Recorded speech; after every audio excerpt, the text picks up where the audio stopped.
Lena had always been skeptical about the supernatural. Growing up in a small town, she'd heard all the ghost stories about haunted houses, restless spirits, and cursed lands, but she never put much stock in them. That was until she moved into the old house on Willow Street. It wasn't much to stories. Faded paint, overgrown ivy, but the rent was cheap. And it was in a quiet part of town. The first few nights were peaceful enough, except for the occasional creak of floorboards and the soft hum of wind through the trees outside. But then, on the fourth night, it happened. She was sitting on the couch, reading a book, when she heard the footsteps. Slow, deliberate steps from above.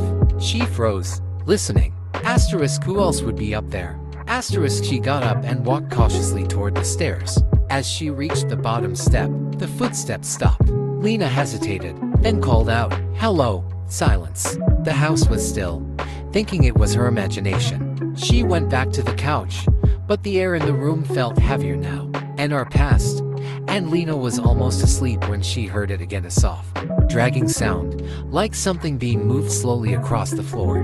It came from upstairs, just above her bedroom. Her heart raced as she grabbed her phone and dialed her friend Sarah. "Lena," Sarah answered grudgingly. "What's wrong, Sarah?" "There's something in this house. I swear I'm hearing footsteps, dragging noises, and I'm not crazy. I've checked the place over. Maybe it's an old house thing, you know, settling and stuff," Sarah suggested, her voice still thick with sleep. Lena tried to calm herself, but the unease wouldn't leave. "I don't know. It feels wrong." The next night, Lena couldn't shake the feeling that something was watching her. Every shadow seemed deeper, every creak more deliberate. She lay in bed, trying to ignore the sounds. But then the air shifted cold, suddenly cold, like a draft had swept through the room. She pulled the covers tighter, her breath visible in the dim light. It wasn't until the lights flickered that she saw a pale figure standing at the foot of her bed. Its eyes were dark, hollow. A woman, dressed in tattered clothes, her mouth frozen in an agonized scream that made no sound. Lena's body locked in terror, her mind scrambling for an explanation. But there was none. The figure didn't move. It simply watched and then, as suddenly as it appeared, it vanished.